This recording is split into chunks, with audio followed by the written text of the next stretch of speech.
Okay, I have now received this package and I want to open it and see what is inside. Let's do it.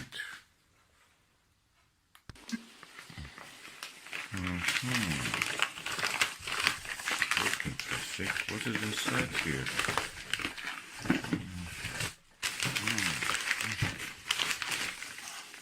Let me just bring it out. Okay. Oh, what is this? Ooh.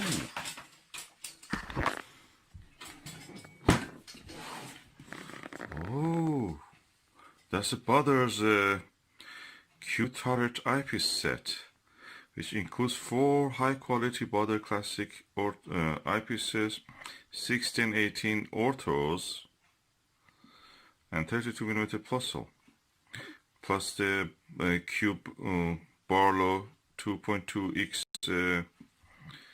which is this one, and the most important Q-turret quad eyepiece revolver. That is the one on the back. This is at least £200 new. The price has fallen recently a little bit. That is 160 something when you add the cost of post carriage. It will be included to around 170-75, something like that. So I got it, and now let's see how it looks inside.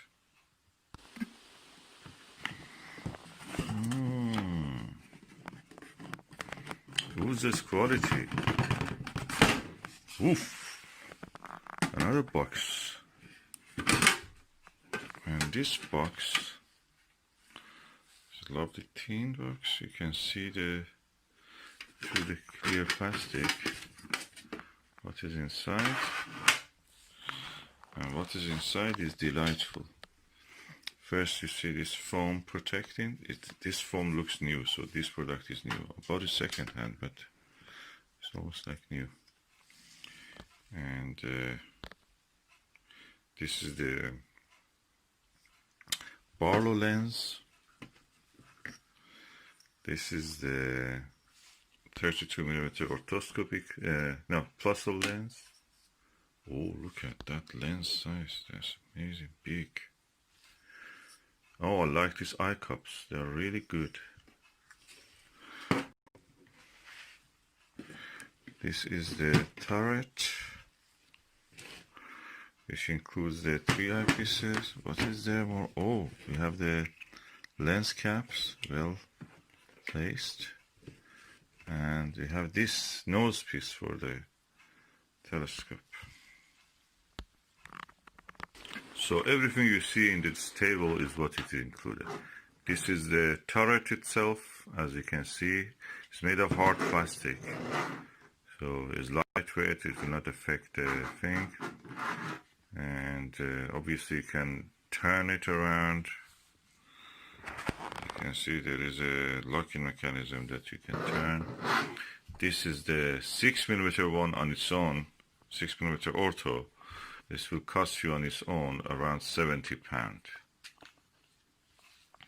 Volcano top, that's the shape of the lens.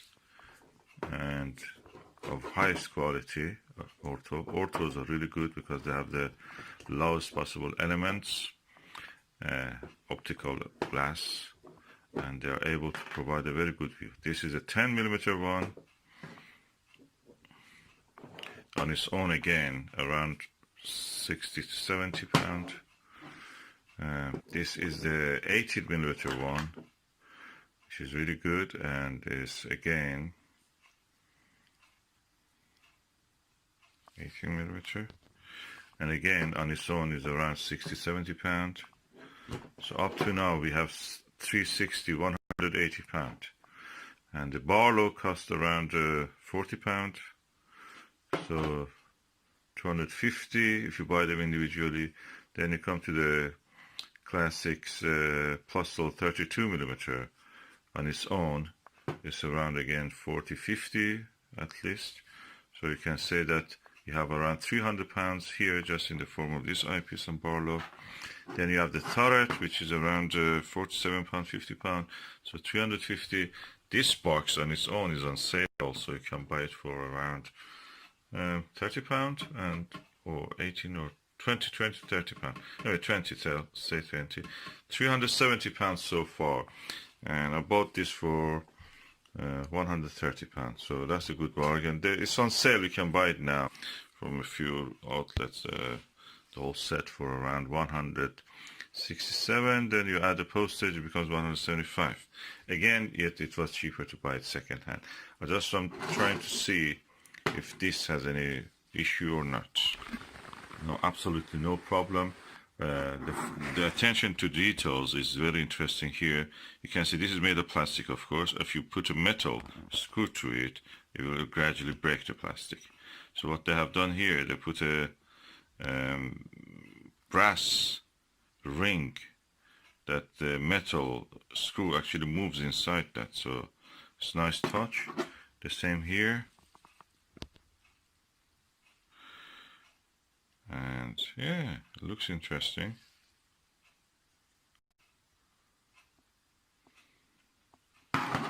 Everything all right.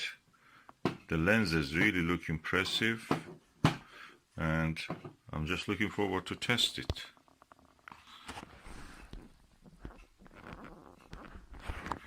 Just take a few photos, then we can go and test.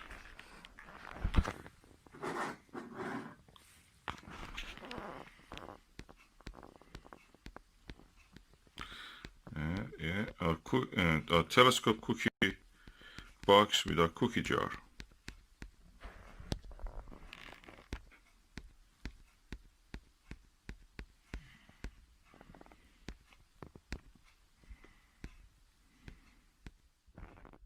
Okay, now I've installed the Q-turret, Baader Q-turret with 4 eyepieces.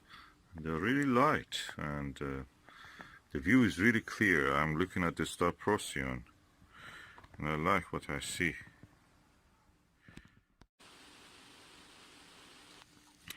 The air is quite turbulent. Storm after storm comes and passes over the UK. So practically everything you see is turbulent. Beside the telescope also, which needs to acclimatize. But anyway, this is what you can see. This is the star Procyon. This is the Plossl. So if I try to change it to 18mm eyepiece, what I have to do is just to take it and turn. And next thing is that I'm looking at, instead of 32, I'm looking at 82 millimeter eyepiece. Okay, the good thing is that everything here is parafocal. So when I've changed from this to this, I don't need to change much the focus. But one problem immediately notice is that when you change, for example, from this to here, okay, you put your eye here, your mouth will be here, and your nose will be somewhere in here. So there is a risk that you actually with your mouth or with your nose, actually you touch the lens. So that can be a problem. Of course, you can remove this at any time you want and keep it empty. And beyond that, I don't see any real problem. I wish it was available for binocular, but it's not. So that's the way it is. Binocular, how you can fit a binocular into this, challenge. But anyway, this is really lovely. I like it. I'm going to use it, and I will try even to use some other eyepieces to see how they will perform on this. But so far, so good.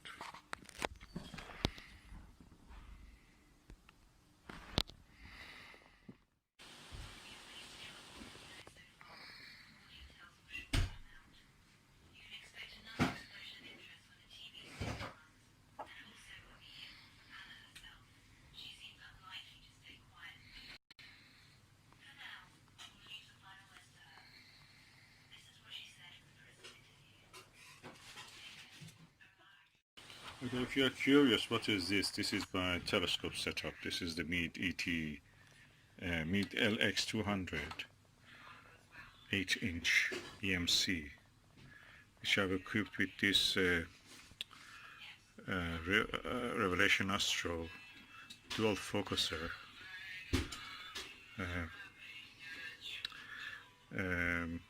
star diagonal, a wheel filter wheel, 5 filter wheel, then with a Baader orthoscopic Baader Q turret, so it takes 4 eyepieces.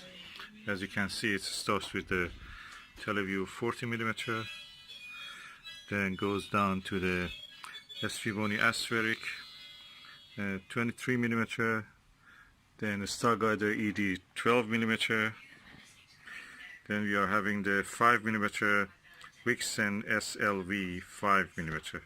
So all of the best eyepieces. And I have a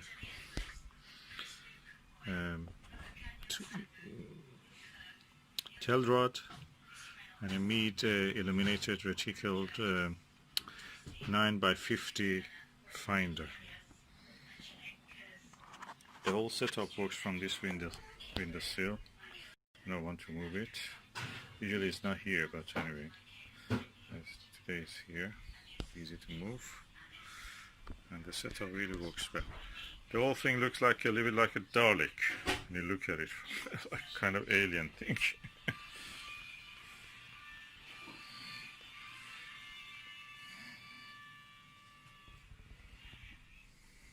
Like an alien robot.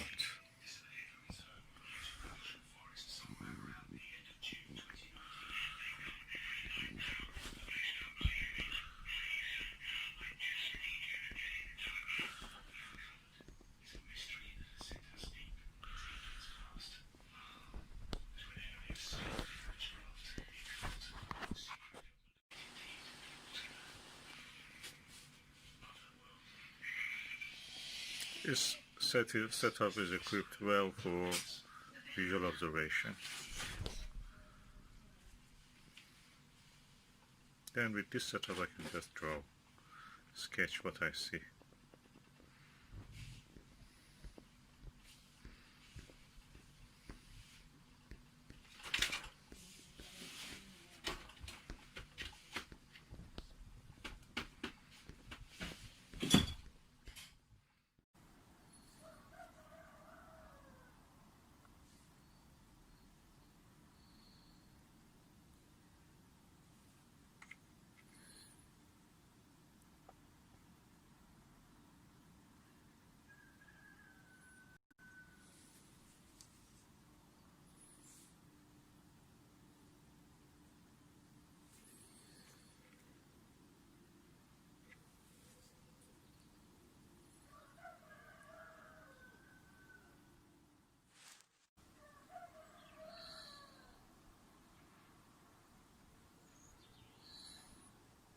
That's a Reiner Gamma, the bright patch in the middle. It's a magnetic anomaly. It's interestingly symmetrical in most part of it. But there is a tail of it like a handle of a pan which goes upward, or a golf handle, golf club handle.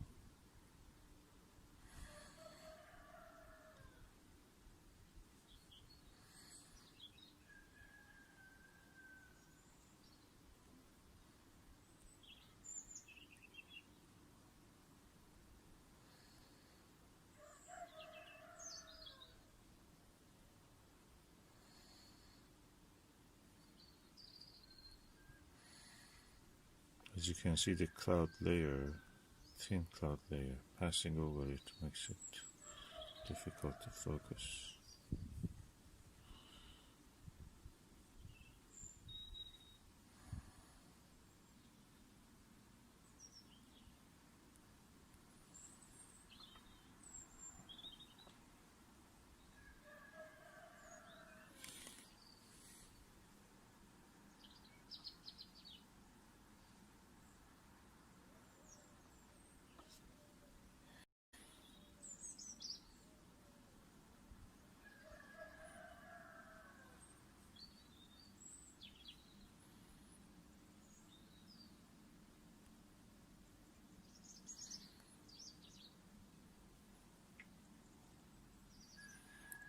Yeah, Rainer now is on to the right. That coffee bean feature that has no name and I believe it's volcanic in origin. Kind of fountain of lava in the passages. There are also some graben you can see in the middle of it. There is a hollow area. That's two faults, parallel faults. The middle part of it has fallen and it's called graben.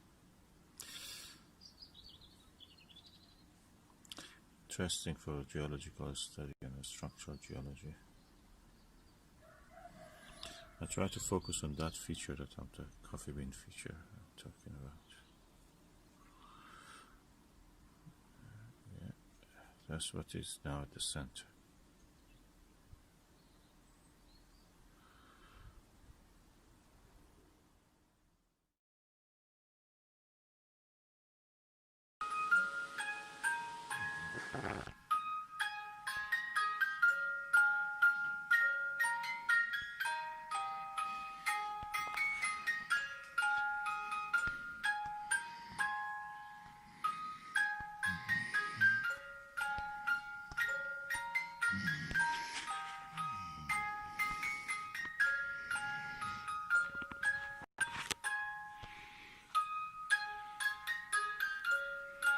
And we are looking now through the window.